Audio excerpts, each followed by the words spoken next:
감 대신 데이터로, 사람 대신 AI로 투자하면 어떻게 달라지는가?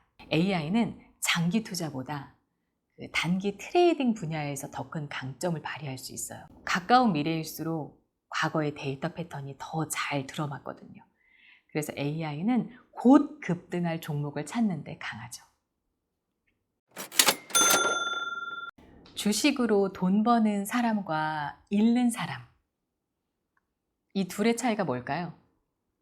흔히 정보력, 자금력 차이라고 생각을 하시는데 사실 진짜 차이는 따로 있어요. 바로 감으로 하느냐, 데이터로 하느냐입니다.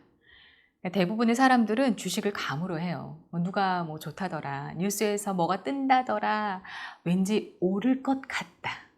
이런 기분과 분위기에 기대서 사고 팔죠. 근데 여러분, 시장은요, 우리 기분 봐주지 않습니다. 그래서 감으로 하는 투자는 결국 운에 맡기는 도박이 되어버리죠. 오늘 소개할 책은 바로 그 지점을 이야기하고 있어요. 감 대신 데이터로, 사람 대신 AI로 투자하면 어떻게 달라지는가? 곽경일 작가의 나는 AI로 급등주에 투자한다 입니다. 저자는 원래 가난한 대학생이었어요. 돈도 없고요, 인맥도 없고요. 그런 대학생이 유일하게 가질 수 있었던 무기가 바로 데이터였습니다. 데이터 과학을 파고들면서 깨달은 거죠. 아, 인간의 눈에는 안 보이는 수익 패턴을 AI는 찾아낼 수 있구나. 오늘은 이 책에서 가장 핵심이 되는 3가지를 한번 소화해 보겠습니다. 첫째, AI는 시장을 어떻게 읽는가? 둘째, 급등주를 찾아내는 AI는 어떻게 작동하는가? 셋째, 찾았다면 돈을 어떻게 배분해야 하는가? 먼저 AI는 도대체 시장에 뭘 보는 걸까요? 사람은 차트를 볼 때 좀 느낌으로 봐요. 많이 올랐네? 좀 떨어질 것 같은데? 이런 식이죠. 근데 AI는 느낌이 아니라 신호를 봅니다. 주가 안에 숨어있는 숫자로 된 신호들. 대표적인 게 몇 가지가 있어요. 첫 번째, 이동 평균선. 최근 며칠간의 평균 주가를 이어서 그린 선이에요. AI는 이 선을 보고 지금 주가가 상승 추세로 올라타는 순간이다, 아니다를 판단하는 거죠. 그러니까 짧은 기간의 평균선이 긴 기간의 평균선을 뚫고 올라가면 흐름이 바뀌고 있구나 하고 알아채는 겁니다. 두 번째, 상대 강도 지수 RSI. 최근 일정 기간 동안 주가가 얼마나 강하게 오르고 내렸는지를 0에서 100 사이의 숫자로 나타낸 지표예요. 이건 일종의 온도계입니다.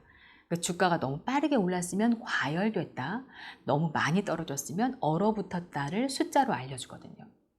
과열되면 곧 식을 가능성이 높고 얼어붙으면 곧 반등할 가능성이 높습니다. 세 번째, 볼린저 밴드. 주가가 움직이는 정상 범위를 위, 아래, 띠로 그려놓은 거예요. 주가가 이 띠의 위쪽을 뚫으면 너무 비싸진 거고 아래쪽을 뚫으면 너무 싸진 겁니다. AI는 이 띠를 일종의 도로 경계선처럼 보고 차선을 벗어난 순간을 잡아내죠. 설명드린 3가지 핵심 지표 외에도 AI는 주가가 평균에서 얼마나 멀어졌는지를 보여주는 이격도, 파동의 고점과 저점을 찾는 스토캐스틱 같은 다양한 신호를 종합해서 현재 추세의 강도와 매수, 매도 타이밍을 판단하는 겁니다. 여기서 여러분 AI의 강점이 드러나요. 사람은 여러 지표를 동시에 분석하는 데 한계가 있죠. 근데 AI는 수십 개의 지표를 수천 개 종목에 적용해서 순식간에 분석할 수 있어요. 그래서 사람이 놓치기 쉬운 패턴이나 투자 기회를 발견할 수 있습니다. 자, 그럼 이 지표들을 가지고 AI는 뭘 할까요? 바로 급등주를 찾아내는 거예요. 근데 여기서 하나 짚고 갈 게 있습니다. AI는 장기 투자보다 단기 트레이딩 분야에서 더 큰 강점을 발휘할 수 있어요. 왜 그럴까요? 장기 투자는 그 회사의 10년 뒤 미래를 봐야 되잖아요. 근데 10년 뒤는 변수가 너무 많아서 AI도 예측하기가 어려워요. 반면 단기는 다릅니다. 가까운 미래일수록 과거의 데이터 패턴이 더 잘 들어맞거든요. 그래서 AI는 곧 급등할 종목을 찾는 데 강하죠. 근데 AI가 강하다고 해서 모든 걸 다 예측할 수 있습니까? 그건 아니거든요.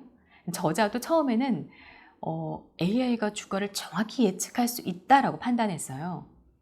내일 주가가 얼마나 될지, 다음 주에 오를지 내릴지를 예측하는 모델을 만들려고 했던 거죠. 근데 실제로 한계가 있습니다. AI도 과거 데이터를 분석해서 확률은 계산할 수 있지만 미래에 발생할 모든 변수를 알 수 없잖아요. 그래서 질문을 바꿔본 거죠. 얼마가 될까가 아니라 급등할까 안 할까 정도로. 이게 중요한 터닝 포인트가 됐습니다. 정확한 가격을 맞히는 게 아니라 앞으로 크게 오를 종목인가 아닌가만 골라내는 거죠. 이렇게 질문을 바꾸자 AI 모델이 진짜 수익을 내기 시작했어요. 다시 말씀드리지만 여러분, AI에게 미래를 정확히 맞춰라고 시키지 마세요. 대신 오를 종목을 골라내게 하세요. 그게 AI를 제대로 쓰는 법입니다. 자, 이제 AI가 그 급등할 종목을 찾아줬어요. 그럼 끝일까요? 아니죠. 좋은 종목을 찾은 것만큼 돈을 어떻게 나눠서 투자하느냐도 중요합니다. 흔히 이렇게 생각하잖아요. 확실한 한 종목에 올인하면 크게 벌 수 있는 거 아니야?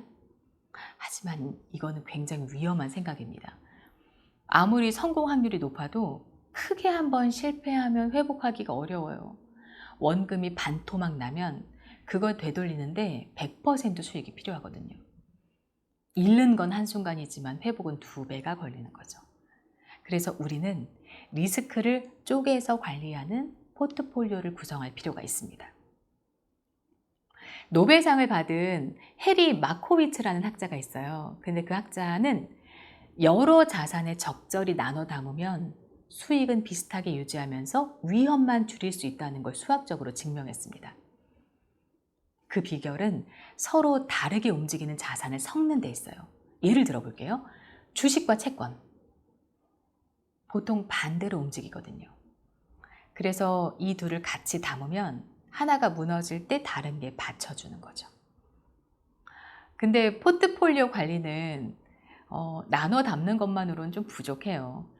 각 종목에 얼마씩 넣을지도 굉장히 중요합니다. 이것도 여러분 느낌으로 하면 안 됩니다. 이건 30%, 이건 몇 퍼센트 이러면 안 돼요. 계산으로 구해야 됩니다. 승률과 기대 수익을 따져서 최적의 베팅 비율을 찾는 거죠. 너무 많이 걸면 한 방에 위험하고 너무 적게 걸면은 의미가 없으니까 그 사이에서 가장 효율적인 지점을 잡는 거죠. 이 책은 이걸 그 2가지 전략의 결합으로 풀어내요. 공격적으로 급등주를 노리는 AI 스나이퍼, 그리고 위험을 막아주는 방패. 이 둘을 섞어서 수익은 노리되 한 방에 무너지지 않는 구조를 만드는 겁니다. 자, 지금까지 AI가 시장을 읽고 급등주 찾고 돈을 배분하는 법까지 봤어요. 근데 이 책은 마지막에 의외의 말을 합니다. 가장 위험한 적은 시장도 경쟁자도 아니라고요. 바로 나 자신이다. 이게 무슨 말이냐면 아무리 좋은 AI 모델을 만들어도 정작 사람이 그 신호를 무시하면 소용이 없잖아요. AI가 팔아라 하는데 조금 더 오를 것 같은데 하고 안 팔고, AI가 사지 마라 하는데 이번엔 느낌이 좋아 하고 사버리는 거죠. 결국 감정이 AI의 판단을 덮어버리는 거예요. 공들여 만든 도구를 사람이 망치는 거죠. 그래서 이 책이 마지막으로 강조하는 건 마인드셋입니다. 첫째, 투자 일지를 쓰세요. 모든 거래를 기록하고 데이터로 복귀하라는 거죠. 내가 왜 샀고 왜 팔았고 결과가 어땠는지. 이걸 쌓아가면 내 실수의 패턴이 보이거든요. 둘째, 유명 투자자의 말이 아니라 행동을 보세요. 그러니까 말이 아니라 행동. 그들이 뭐라고 말하는지가 아니라 실제로 어디에 돈을 넣는지 그 지갑을 보라는 거죠. 셋째, AI의 경고를 무시하지 마세요. 내 감정보다 데이터를 믿는 거, 그게 결국 돈을 잃지 않는 단단한 원칙이 됩니다. 사실 이 책에서는 파이썬 코드를 활용해서 각종 지표 만들고 급등주를 예측하는 스캐너를 만드는 실습 내용이 있어요. 코딩 모르시는 분들은 그걸 내가 어떻게 해? 라고 하실 수 있을 텐데 걱정하지 마십시오. 저자가 운영하는 네이버 카페에서 쉽게 다운받아서 활용해 볼 수 있어요. 네이버 카페 링크는 여기 아래에 남겨둘게요. 오늘은 곽경일 작가의 나는 AI로 급등주에 투자한다를 꼭꼭 씹어드렸습니다. 잘 소화되셨어요? 읽고 싶은데 시간이 없어서 읽지 못한 책이 있다면 언제든 댓글로 남겨주세요. 제가 소화해드리겠습니다. 그럼 다음 책 소화제에서 만나 뵙겠습니다. 안녕!